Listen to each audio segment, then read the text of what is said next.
I still remember the exact moment my marriage ended. Not with divorce papers. Not with screaming. But with 8 cold words. Apologize right now, or get out. Those words came from my husband, Ethan, while our 6-year-old son, Noah, stood silently in the hallway holding his favorite dinosaur toy. He thought Mommy and Daddy were just having another argument. He had no idea his entire life was about to change. For 8 years, I had sacrificed everything. I left my marketing career after Noah was born because Ethan insisted one parent should stay home. I make enough, he'd always say. You don't need to work. At first, it sounded loving. Eventually, I realized it wasn't generosity. It was control. Every dollar I spent had to be explained. Every purchase required permission. Even birthday gifts for my own parents were questioned. The final argument started over something unbelievably small. Ethan's mother, Linda, had invited 20 people for dinner without asking me. Then she expected me to cook everything.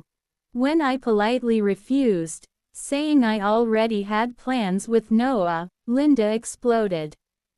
You've become selfish. Ethan didn't defend me. Instead, he looked at me with disappointment. You embarrassed my mother. I stared at him. I embarrassed her. Yes. She volunteered my entire weekend without asking me. You should apologize. No. His face hardened. Then apologize right now, or get out. The room became completely silent. I looked toward Noah. He was watching us. Scared. Confused. Trying not to cry. Something inside me finally broke. Not from anger. From clarity. This marriage wasn't a partnership anymore. It was a prison. Without another word, I walked upstairs. Ethan laughed. Where are you going? Packing. You'll be back in an hour. I didn't answer.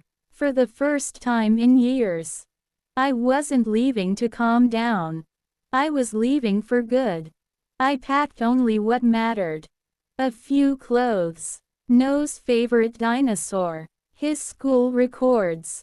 Our passports. And one small envelope I'd been hiding for almost 2 years. Ethan believed I had no money of my own. He couldn't have been more wrong. Every birthday gift from my parents, every small freelance payment I earned online after Noah went to sleep, and every refund I quietly saved had gone into a private account only I could access. It wasn't a fortune, but it was enough for one chance. As I zipped the last suitcase, Noah looked up at me with watery eyes. Mom, are we coming back? I knelt beside him and hugged him tightly. I don't know yet, sweetheart. But I promise wherever we go, we'll be safe. He nodded without another question. Children often understand more than adults realize. When we came downstairs, Ethan was still sitting on the couch, convinced I was bluffing. You've made your point, he said without looking away from the TV. Now apologize and let's move on. Instead, I placed my wedding ring on the coffee table. The tiny sound of metal hitting wood finally made him look up. What are you doing? I'm choosing peace. He laughed. You can't survive without me. For years, those words would have terrified me. This time, they sounded almost funny. I picked up Noah's hand, opened the front door, and walked out. Ethan never followed us. Because he believed I'd be back before morning. We spent that night in a quiet hotel near the airport. After Noah fell asleep, I opened my laptop. Months earlier, I'd secretly applied for a remote marketing position with an international company. I never expected to hear back. But sitting in my inbox was an email I'd almost forgotten. We're pleased to offer you the position. The job was based in another country and included relocation support if I could arrive within 2 weeks. My hands trembled. It felt impossible. And yet, for the first time in years, the future belonged to me. The next morning, I accepted the offer. Then I booked 2 one-way tickets. I didn't tell Ethan. I didn't leave a note. By the time he realized I wasn't coming home, our plane was already climbing above the clouds. What I didn't know was that his confidence would disappear the moment he opened the front door to an empty house and discovered the truth I'd never told him. The moment our plane landed, I felt something I hadn't experienced in years. Freedom. No one was waiting to criticize me.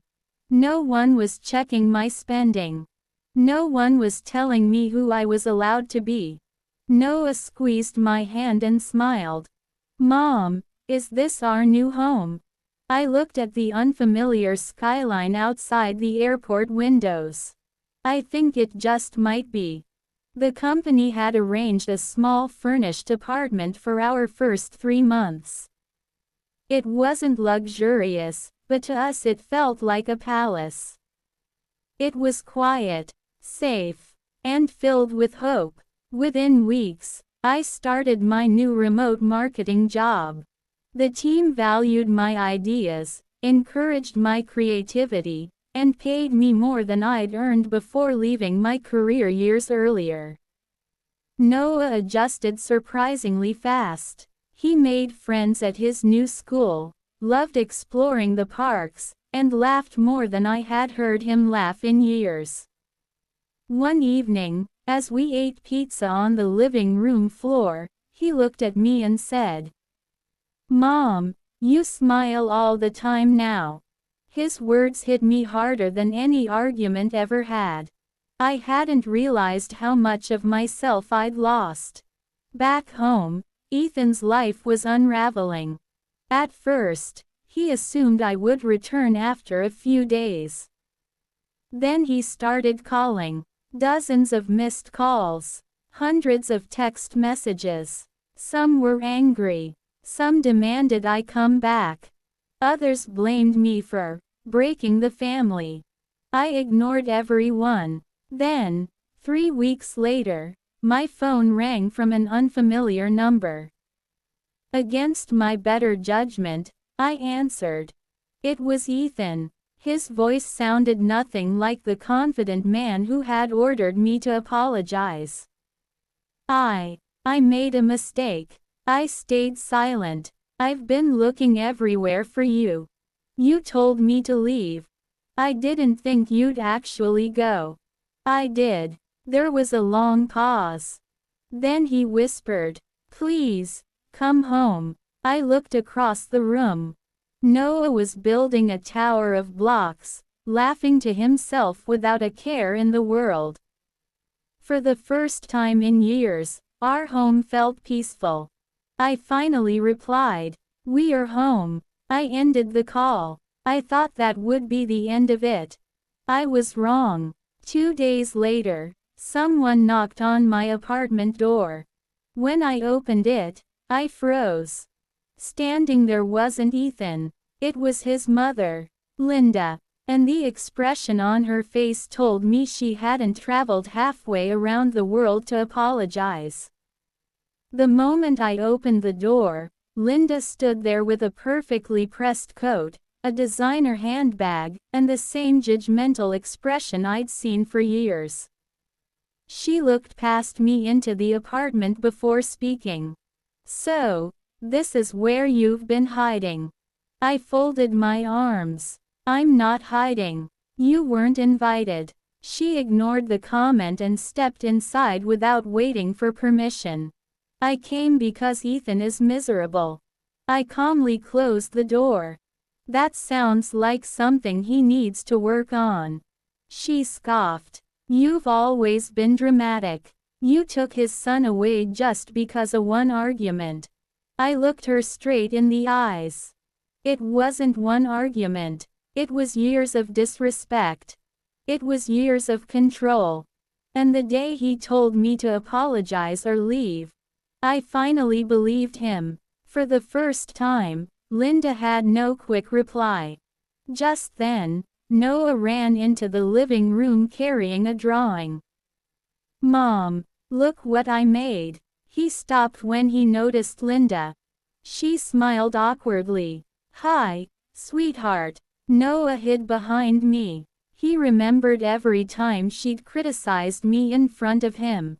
Children don't forget those moments. Linda's smile slowly disappeared. She took a deep breath. "Ethan wants another chance." I shook my head. "I already gave him hundreds. He says he'll change." I begged him to change while we were married. He laughed. He controlled every decision I made. And when I finally stood up for myself, he showed me exactly how little he valued me. Silence filled the room. Then Linda quietly asked, "What would it take for you to come back?" I smiled, not out of revenge, but because I finally knew my worth. "Nothing. You can't rebuild a home by returning to the place that broke you." Linda lowered her eyes. For the first time since I'd known her, she looked genuinely ashamed. "I'm sorry," she whispered. "I should have treated you like family." Her apology came years too late. I accepted her words, but not her request. As she walked toward the door, she paused. "Ethan will regret this for the rest of his life." I gently closed the door behind her. Then I turned around. Noah wrapped his arms around me. "Is everything okay now, Mom?" I kissed the top of his head. "Yes, sweetheart, it finally is." For the first time in a very long time, our future wasn't defined by fear. It was defined by peace.